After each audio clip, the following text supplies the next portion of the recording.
Hey everyone, welcome back. It's time for another deep dive.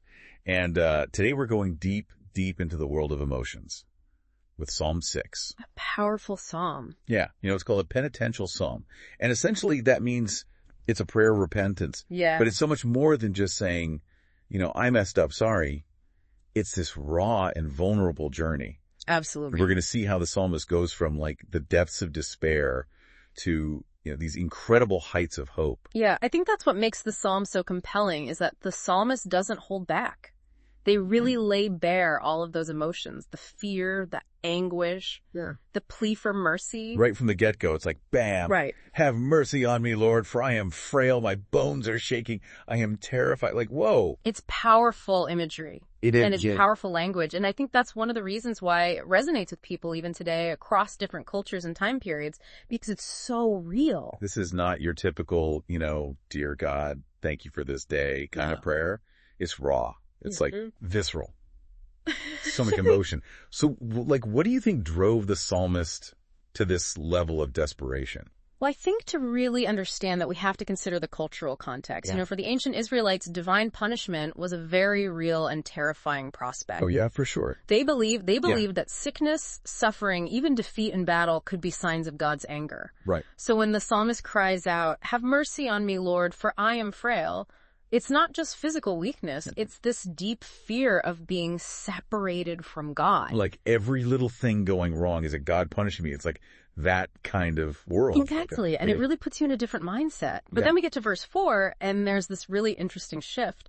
The psalmist pleads for deliverance, but specifically because of your faithfulness. So it's not just about feeling bad.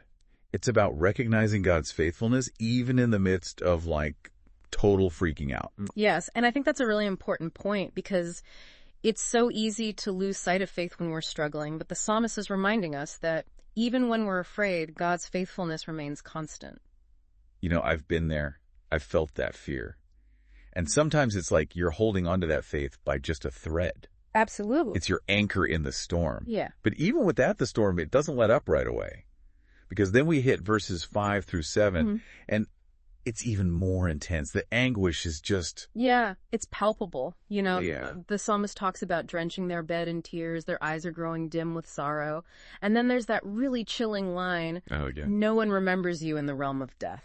What is this realm of death? Is this just literal death? Well, it's not just about physical death. The psalmist is referring to Sheol, which was the ancient Hebrew concept of the underworld. Okay. It wasn't necessarily seen as a place of punishment, but rather this kind of shadowy existence where you're cut off from God and the living. So when the psalmist talks about no one remembering God in Sheol, they're expressing this deep fear of being utterly abandoned even by God. That's even worse than just regular death. It's like being completely forgotten, isolated, alone. Just gone. Yeah, it's this feeling of ultimate despair, and it adds a whole new dimension to their plea for mercy. It's not just about escaping physical pain, it's about escaping spiritual oblivion. Yeah, and then it's like the roller coaster takes another turn. Right. Because in verses 8 through 10, there's this huge shift. It's like, bam, everything changes. Absolutely. It's this sudden burst of joy and confidence. The psalmist declares, "The Lord has heard my weeping. The Lord has heard my supplication. The Lord accepts my prayer." It's like the sun breaks through the clouds. You can almost feel the relief. Right. And it's not just relief. It's vindication. It's this deep sense of being acknowledged and accepted by God. It's more than just getting what you asked for. It's that feeling of being seen, being heard. Exactly. And this really highlights the concept of divine justice that we see throughout the Psalms. It's not just about punishment for wrongdoing, but also about restoration and reconciliation. The psalmist acknowledges their need for forgiveness and finds solace in knowing that God has heard and responded with mercy. So we've gone from despair to hope, from fear to vindication. And I think it's incredible how this ancient prayer, this Psalm 6, can still speak to us today. Yeah. We all face challenges. We all experience those moments of doubt and fear. Right. But what can we learn from the psalmist's journey? How does this psalm inform our own understanding of seeking forgiveness and finding solace in times of distress? Well, I think that's a question each of us has to wrestle with. But I think Psalm 6 offers us a powerful model. It shows us that it's okay to be honest with God about our emotions, even the difficult ones. And it reminds us that even in our darkest moments, God's faithfulness is a source of strength and hope. It's not about pretending everything is okay. It's about being real with yourself and with God. Exactly. And I think that's a message that's just as relevant today as it was thousands of years ago. So as you go about your week, I encourage you to spend some time reflecting on Psalm 6.